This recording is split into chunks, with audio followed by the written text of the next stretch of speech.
Por escrito. Por escrito. Radio Anáhuac 1670 AM. Bienvenidos al programa Por escrito. El día de hoy nos acompaña. ¿Qué tal? Bienvenidos. Mi nombre es Cecilia Durán Mena. ¿Cómo están? Los saluda con mucho gusto. Soy Raúl Sanz. Un servidor, Juan Carlos Padilla. Vamos a nuestras redes sociales. Por supuesto, recuerden que nos pueden seguir a través de todas nuestras redes sociales. Estamos en Facebook, Por Escrito MX. También nos encuentran en Instagram, @revista por escrito. Twitter, @por escrito _. Estamos en Spotify. También estamos en las distintas plataformas, en YouTube. Pueden seguirnos y los invitamos enfáticamente. Recuerden que todos los miércoles a las 9 de la noche sale una nueva emisión a través de Código Libre. Síganos, ahí nos va a poder ver, nos va a poder escuchar. Quédese con nosotros en estas redes. Tenemos un mensaje especial para alguien de nuestro radio escuchas. Por favor, Ceci. El día de hoy queremos dar el más sentido pésame a Virginia Meade. Su esposo trascendió esta semana pasada y ella es miembro de nuestra mesa de edición, así es de que te mandamos, mi querida Vicky, un abrazo enorme con una gran solidaridad. Y hablando de trascendencia, hoy nos vamos a poner muy filosóficos y dostoyevskianos. Vamos a nuestros pretextos literarios. Pretextos literarios.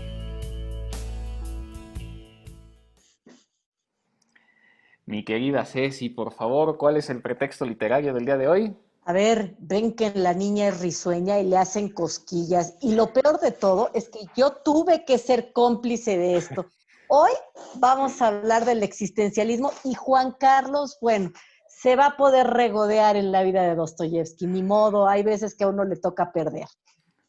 Sí, es un tema interesante. Yo me confieso, como en otros temas, cuando no son mi especialidad, tenemos un especialista que es Juan Carlos y se va a regodear el día de hoy, por supuesto, con este tema.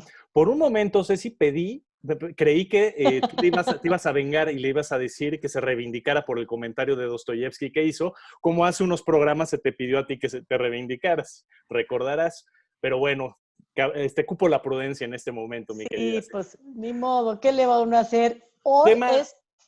Sí, ¿decías? Hoy es un tema justamente como que para Juan Carlos, ¿estás de acuerdo? Estoy totalmente de acuerdo. Yo tuve ayer la oportunidad de echarme un buen clavado en el guión que siempre nos haces favor, Ceci, de compartirnos. Y sí, en mi mente estaba, Juan Carlos va a estar lleno el día de mañana. Yo particularmente quisiera arrancar mi comentario diciendo que si bien no soy experto, me parece un tema muy interesante. Me parece el existencialismo dentro de las diversas corrientes filosóficas que existen, una bastante atractiva porque en muchos puntos que tuve oportunidad de estar leyendo, lo he leído a lo largo de mi vida, pero particularmente esta semana, coincido. Hay cosas del existencialismo que me gustan mucho, no voy a decir que todas, por supuesto, pero hay muchas cosas con las que comulgo, particularmente cuando hablamos del primer antecedente que es la ilustración. Y yo me considero una persona que se rige bastante por la razón en muchas circunstancias. Para mí la razón y la educación, dos conceptos de la ilustración, pues son parte que conforman mi vida, de mis fundamentos y que incluso yo en el salón de clases trato de trasladarle esto siempre a mis alumnos, ¿no? El buscar la argumentación, ¿dónde está la razón? Por supuesto que, como diría New York, cada quien tiene su verdad, ¿verdad? Sí, pero yo coincido en que tenemos que buscar siempre la verdad, ¿no? Universal, en la que nos sentimos todos en esa misma comunidad y sintonía. Por eso creo que la educación y la razón van totalmente ligadas, son fuertes cuando las unimos, ¿no?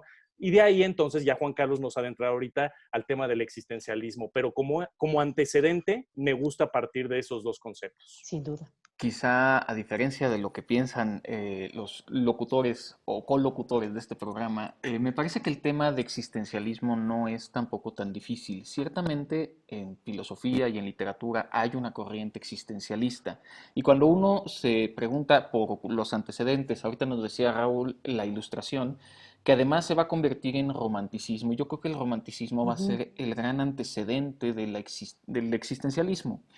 ¿En qué sentido? En que el ser humano se pregunta por su existencia y se pregunta por su existencia material y terrena, pero también se pregunta por su existencia trascendental. Y creo que aquí es donde se da la gran dicotomía filosófica y también de la escritura, porque cuando uno escribe, parte de alguna manera su propia existencia y la obra a la que está haciendo referencia. Me parece que el existencialismo existe, aunque más particularmente marcado en algunas obras que ya trabajaremos más adelante, de forma muy sensible y muy sentida de parte tanto del autor, que se desvive en hacer la obra, como del lector que también la vive. Y ahí también tenemos una forma de existencialismo y de trascendencia, que me parece que autores que ya recorreremos más adelante, pero particularmente ahorita he estado estudiando mucho a Kafka, más allá de Dostoyevsky, tienen muchísimo que aportarnos. Y no creo que sea un tema dificilísimo, más bien es un tema en el que uno comparte de manera subjetiva su parecer y su padecer. Fíjate, Juan, yo creo que la dificultad está, y la sencillez también, está en ponernos al espejo.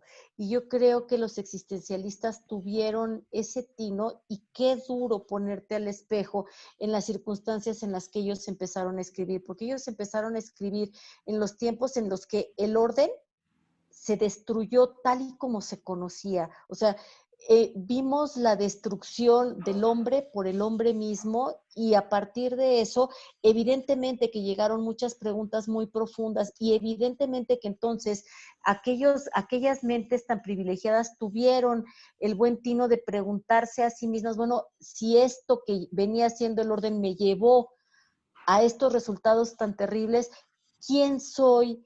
¿Qué soy? ¿Por qué soy? Son las preguntas que trataron de contestarse en ese momento, y que se contestaron a veces de manera muy dura.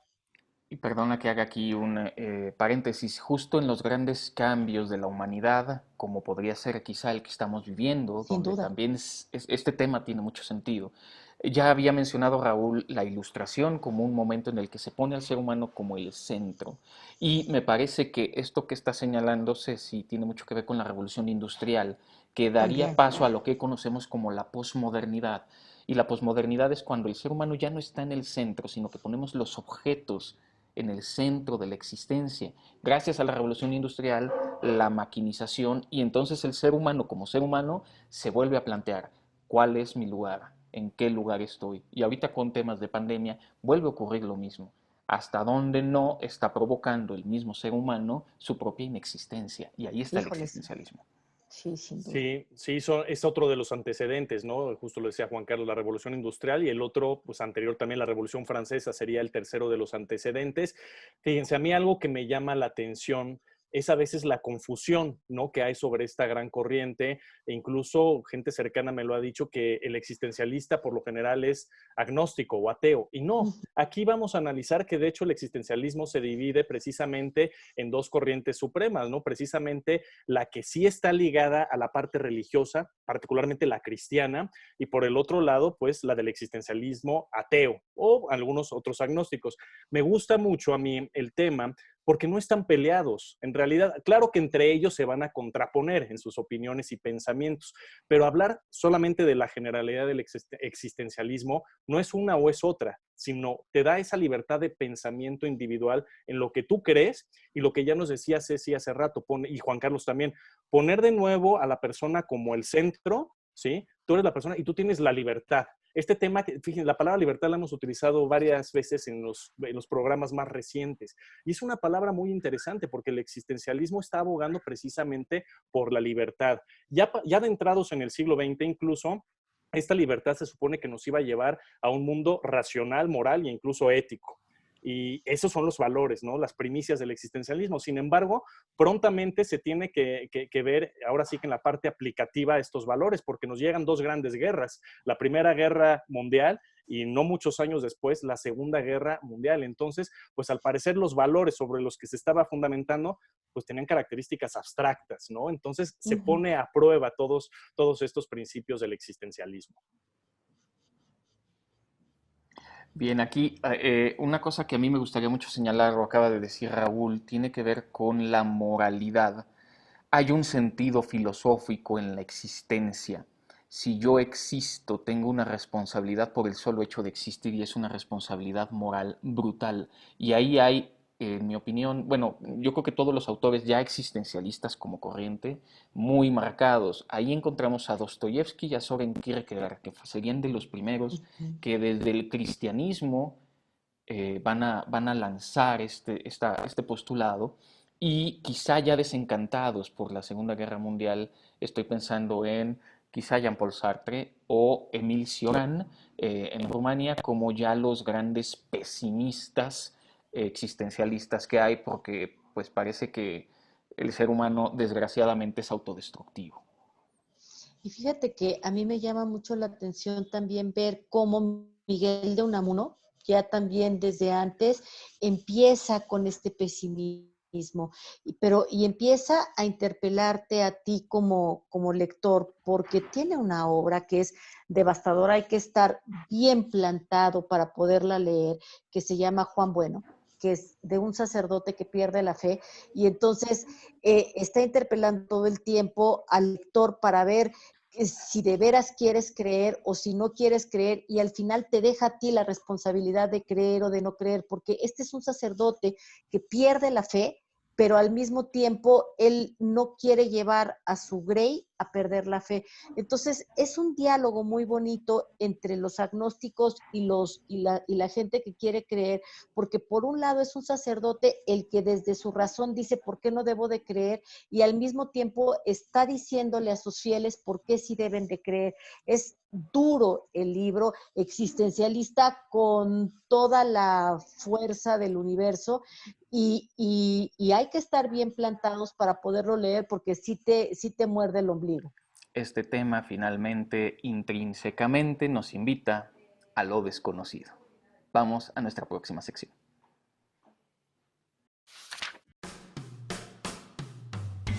Autor desconocido.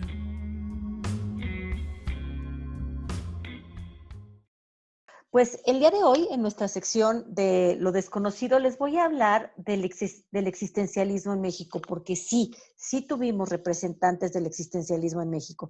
En México hubo un interés muy intelectual sobre el existencialismo. De manera muy explícita se hablaba y se discutía de filosofía existencialista poco antes de la Segunda Guerra Mundial. Por lo tanto, en 1942, David García Vaca fue a un cursillo de invierno sobre existencialismo en la Facultad de Filosofía y Letras. Ya antes, en 1938, había disertado en un curso académico sobre Kierkegaard y sobre Bierderbaf, y el maestro Caso, nada más y nada menos, también había discutido con José Gauss y se consagró a la meritoria y fecunda tarea de leer y comentar en la cátedra la obra de Ser y Tiempo, nada más y nada menos que de Heidegger. Entonces, duró 5 años esta perseverante y provechosa faena, cuyos apetecibles y predecibles frutos fueron, entre otros, la traducción española, fíjense bien, del propio libro y los comienzos ya definidos de la corriente mexicana de lo que sería la filosofía existencial. Entonces, Gauss mismo, es curioso, no se considera un existencialista, pero es indudablemente el que empieza y enciende la chispa del existencialismo en México. También es importante decir que fue siempre y estuvo de la mano comprensiva de Antonio Caso, atento siempre a estas nuevas formas de pensamiento que de Europa venían hacia México. El existencialismo, decía el propio maestro Caso, reivindica la forma de pensar y sigue mucho las huellas de Pascal, el ser concreto, tratando siempre la filosofía de Descartes de reducir al mero pensamiento el ser concreto que coexiste frente a la nada. La vida es algo sustantivo, la muerte, conforme al juicio de San Agustín, es privación, penuria, contingencia. La raíz de aquel equívoco yace en la negación de la trascendencia. Entonces, en México se hace una representación de la idea de Heidegger en donde el hombre en la nada y para la nada tiene una reestructuración alrededor de la muerte. Entonces, en suma, el existencialismo en México, dice el propio maestro Caso, es una doctrina filosófica característica de ese momento histórico, constituye seguramente una aportación genial que que los mexicanos hacemos a los estudios metafísicos, pero también tenemos que ver cómo se tropicalizó esta manera de pensar viendo a la persona en la suprema categoría de la existencia, y la persona entonces en México se distingue esencialmente por su sentido de misterio. Conversaciones.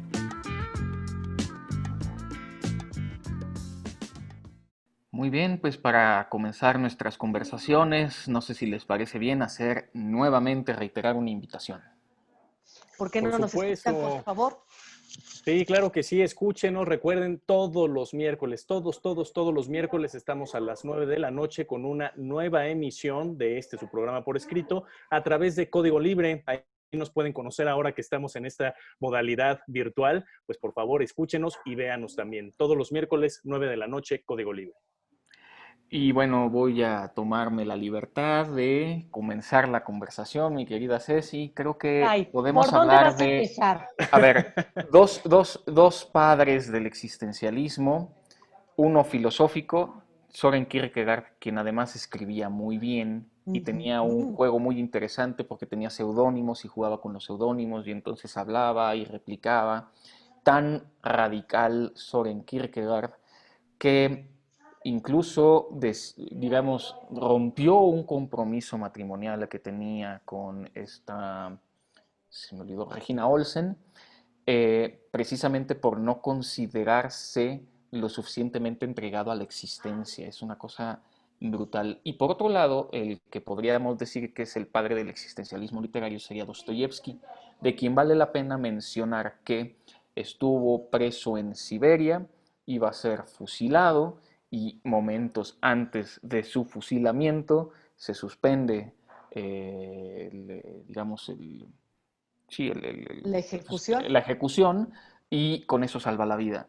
Alguien que ha estado tan cerca de la muerte, me parece que es alguien que tiene mayor capacidad de escribir sobre la existencia.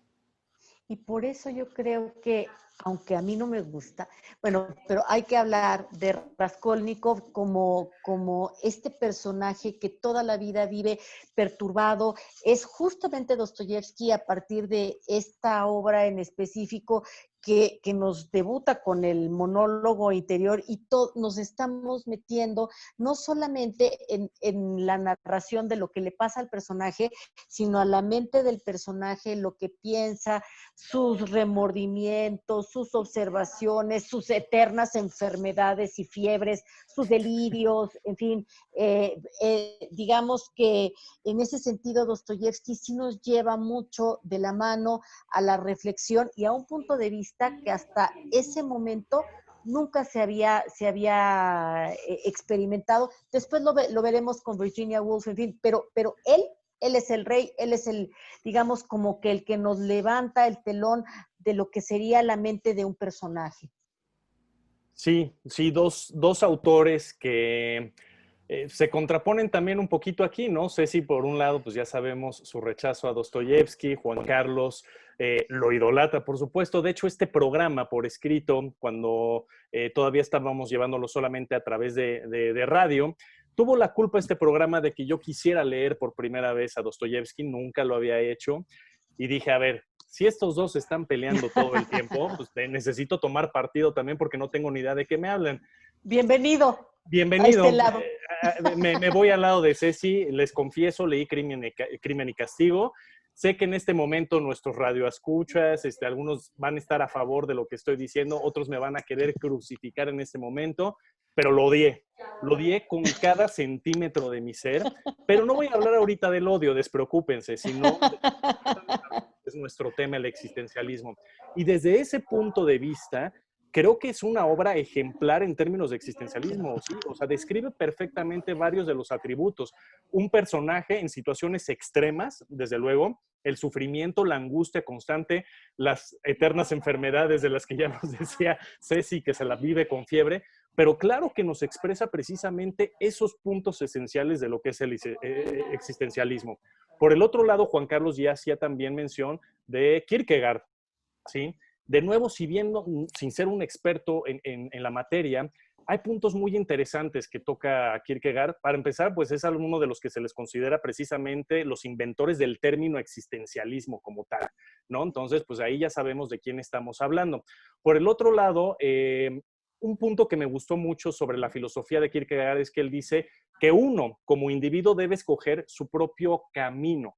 Eso es muy interesante, ¿no? Al final del día que te está diciendo que tú eres las decisiones que tomes, acertadas, equivocadas, pero te vas a tener que regir por ello. Y yo comulgo mucho con esa filosofía, ¿no? Toma decisiones, te vas a equivocar y en otras vas a acertar. Esa es la vida, es la ley de la vida, ni modo, ¿no? Y el otro punto que no estoy tan de acuerdo con Kierkegaard y que va a colación con este último rubro del que yo hablaba, es que dice que elige tu propio camino, escógelo, sin la ayuda de normas o criterios universales.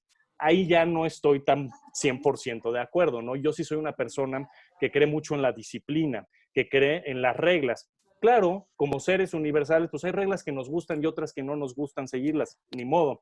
Pero creo que en una casa, en una institución, en un trabajo, en la sociedad, tenemos que regirnos por reglas para que haya cierto orden, sobre todo cierto orden civil. Entonces, pues son temas interesantes que se van mezclando, ¿no? Que a lo mejor yo los entiendo desde ese punto de vista y alguien los puede entender por otro camino. Para seguirme por la línea de la filosofía, me parece que siglos XVIII y siglos XIX son muy representativos con varios autores. Por un lado, hablar primero de Nietzsche, me parece, porque finalmente él no vive las guerras, a diferencia de Heidegger, que sí lo hará. Nietzsche, aquel que mata a Dios por la idea sola de que el ser humano puede regir su propia existencia. Él más que existencialista, muchos lo toman como un voluntarista y le da el poder, el superhombre es el ser humano que se vence a sí mismo y está por encima de las circunstancias y tiene la capacidad de regir su existencia sin complejos de tipo moral. Eso es lo que es muy interesante en Nietzsche. Y tiene una obra que además dibuja mucha narrativa literaria. Por eso es que en este sentido filosofía y literatura se juntan y los existencialistas me parece que son los que mejor lo harán. Quizá no es tan buen escritor porque era muy académico. Heidegger era profesor de la universidad y Heidegger escribe un libro muy interesante que es Ser y Tiempo, donde tiene un concepto en alemán, Dasein, que quiere decir ser en el mundo. Y el término Dasein lo que busca es explicar que el ser humano es un ser arrojado al mundo y es un ser para la muerte. Precisamente alguien que ya vivió la tragedia de las guerras mundiales ve en la existencia humana un fin en sí misma y no una trascendencia. Y ese empieza a ser el pesimismo propio ya del siglo XX y del siglo XXI. Fíjate que yo recuerdo mucho que el padre Rubén Sanabria nos decía mucho que Heidegger tenía un concepto que me gusta mucho, que es que el ser humano es el pastor del ser, es el que acompaña a su propio ser, ser existente. Entonces, esa cuestión de Heidegger, que Heidegger es complicado, ¿no, Juan Carlos? O sea, Heidegger no es un autor que se pueda... Es un bodrio, para leer es muy pesado, hay que conseguir muy buenas traducciones y aún así es muy difícil leer a Heidegger porque tiene un hilo de pensamiento muy académico. Sin duda. Y fíjate que yo quería, hoy va a parecer que voy a tratar de complacer a Juan Carlos porque voy a dibujar un arco entre Friedrich Nietzsche y Dostoyevsky, porque Friedrich Nietzsche muere sin hablar después de haber visto una escena terrible en donde un hombre agarra a latigazos a su caballo y a partir de que él ve la brutalidad del hombre, Nietzsche decide no volver a hablar. Esa escena la conoce Dostoyevsky y la narra en Crimen y Castigo. Híjole, es una cosa terrible y yo creo que la escribe con... Vamos, no es que yo no pueda apreciar lo que la potencia narrativa que tiene Dostoyevsky. Y si he de decir que hay algo que sí me gusta de Dostoyevsky, es esta escena en donde reproduce esto que le viene de haberse enterado y de haber leído a Friedrich Nietzsche. Y este arco que nos hace entender, pues, toda esta desesperación del ser es una cosa que se rescata de la filosofía hacia la literatura. Alguna vez te escuché decir, Ceci, estoy de acuerdo contigo, que Dostoyevsky lo que le faltó fue un editor. Sin duda. Pero en realidad la historia es buena. O sea, Sí. y por supuesto que esto que nos acabas de contar, esta anécdota que debió haber tenido él con base a lo que leyó por Friedrich Nietzsche, pues lo llevó a escribir esto en Crimen y Castigo, por supuesto. Entonces, siempre me acuerdo mucho de ti con esa frase, le faltó un editor, Sin y creo que duda. estoy completamente de acuerdo contigo.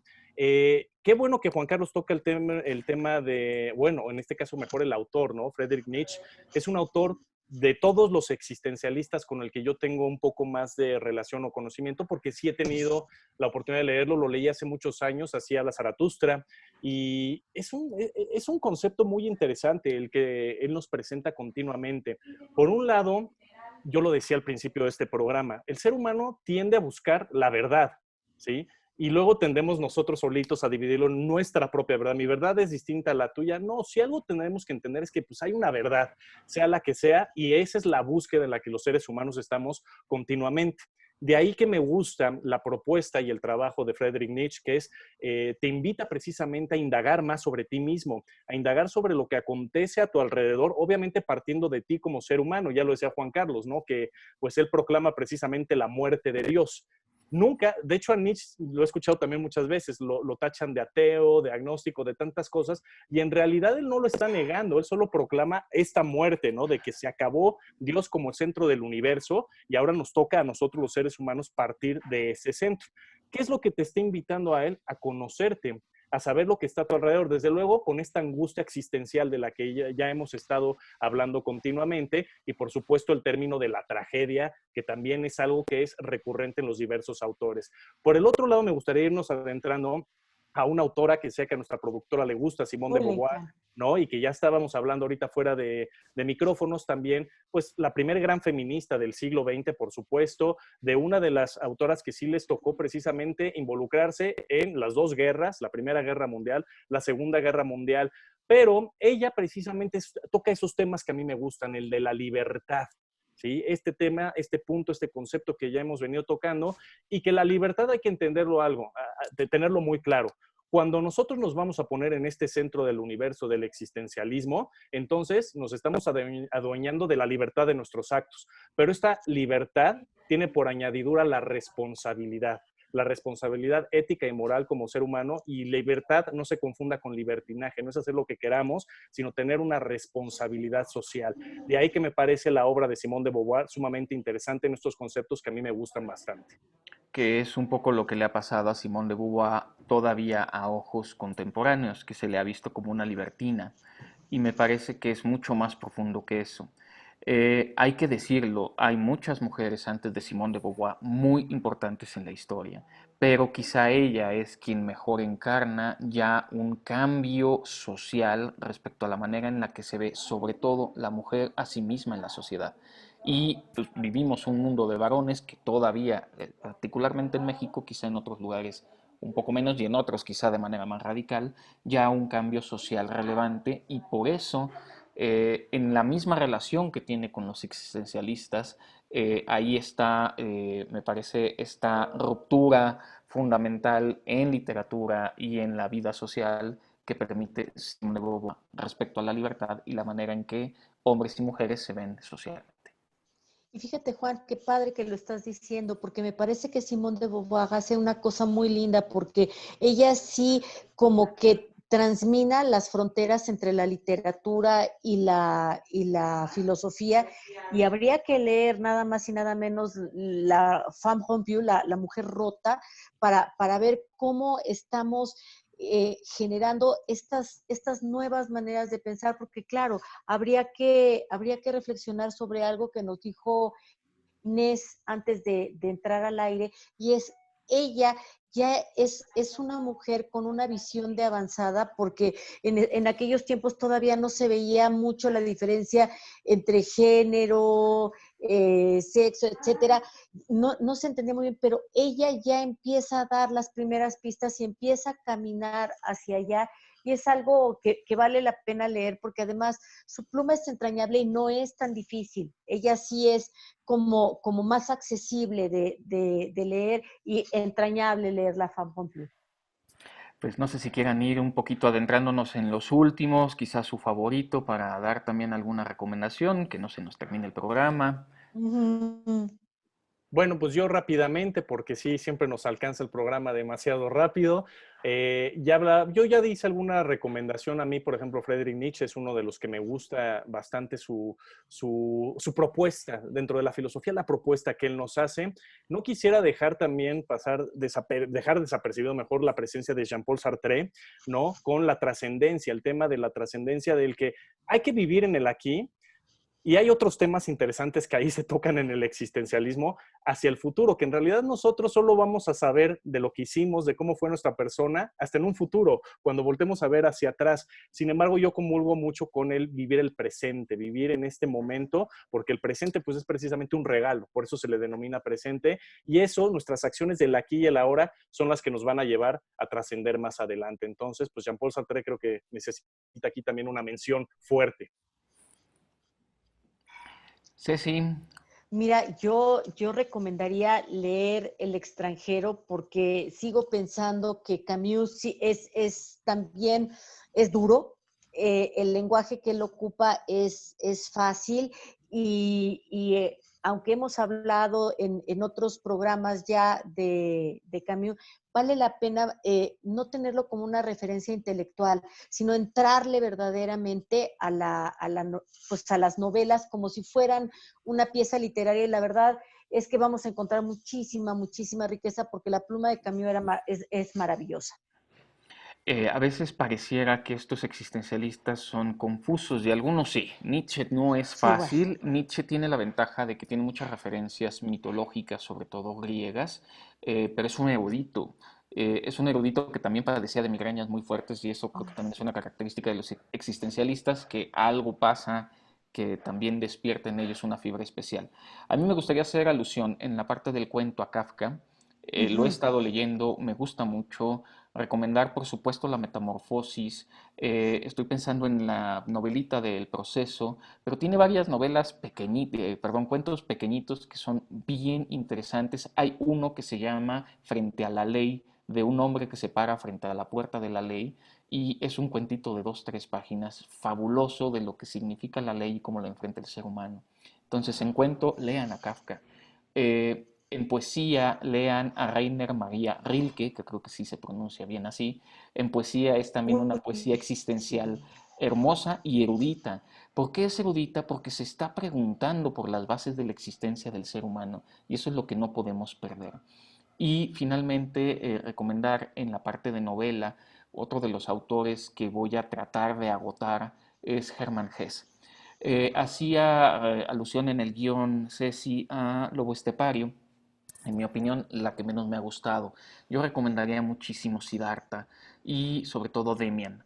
Demian comienza, ahorita no recuerdo exactamente la frase, pero comienza con un pártete la cabeza y ponte a pensar. Y es una gran invitación. A mucha gente no le gusta que sus hijos, adolescentes o jóvenes, lean a Hess porque les trae ideas locas a la cabeza, pero es que son ideas fundamentales, trascendentales, que uno tiene que hacerse a sí mismo. Yo al revés, recomiendo muchísimo la lectura de Hess, no lo he agotado y lo quiero agotar, aunque parece una lectura juvenil, me parece que es una lectura que habla a las entrañas. Muy recomendable de verdad.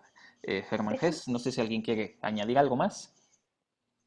Déjame rápidamente nada más recomendar la lectura de Lu Andrea Salomé, porque ella fue muy amiga de Rilke, fue muy amiga de Nietzsche, y ella tiene, hay que leerla, una mujer muy inteligente, fue consejera de Freud, entonces vale la pena leer a Lu Andrea Salomé. Y Niebla, ¿no? Niebla de Unamuno también me Ay, parece claro. una gran obra. Entonces también leer Niebla. Me Sí, voy una de mis a, favoritas. me voy a atrever con los minutos que nos quedan. También a recomendar, mucho más complicado, es alguien que quiero agotar, relativamente nuevo, rumano, aunque escribió casi todo en francés, es Émile Cioran, también un existencialista muy, muy, muy pesimista, al que valdría la pena leer. Aquí tengo un par de obras interesantes que son En las cimas de la desesperación y El aciago de Miurgo, donde vienen temas que tocan el pecado, el sentido trágico de la historia, el fin de la civilización, la negatividad del consuelo de la fe, la obsesión por la vida eterna, y son cuestiones que finalmente todos vivimos y algunos lo queremos vivir con más intensidad y otros quizá con menos. Y por supuesto Dostoyevsky, que en narrativa, aunque puedo aceptar que le faltaba un editor, lean el primer y último capítulo de El Príncipe Idiota. Yo creo que son las dos mejores narraciones que puede tener Dostoyevsky. Y sí, es pesado, sí le da muchas vueltas, pero creo que también tiene mucho que ver con que sus personajes constantemente enferman porque sus cuestiones morales y existenciales son muy profundas. Despedimos este programa, por favor. Muchas gracias por acompañarnos. Síganos acompañando, escúchenos en Código Libre, escúchenos en Radio Anáhuac, síganos en nuestras redes sociales y recuerden que seguimos atrapando lectores para nunca dejarlos ir. Pues sí, muchas gracias por haber estado con nosotros. Como siempre, un gusto. Nos escuchamos y nos vemos la próxima semana. Cuídense mucho. Abracen la existencia y lean, lean, lean mucho, porque leer también es vivir de alguna manera. Despedimos el programa, un servidor Juan Carlos Padilla, no sin antes agradecer a Valeria Martínez e Inés Rendón que hacen esto posible. Nos escuchamos y vemos la próxima semana. Ultimátum. Qué extraño es vagar en la niebla. En soledad piedras y sotos. No ve el árbol los otros árboles. Cada uno está solo. Lleno estaba el mundo de amigos cuando aún mi cielo era hermoso. Al caer ahora la niebla los ha borrado a todos. Qué extraño es vagar en la niebla. Ningún hombre conoce al otro. Vida y soledad se confunden. Cada uno está solo. En la niebla de Germán Gess.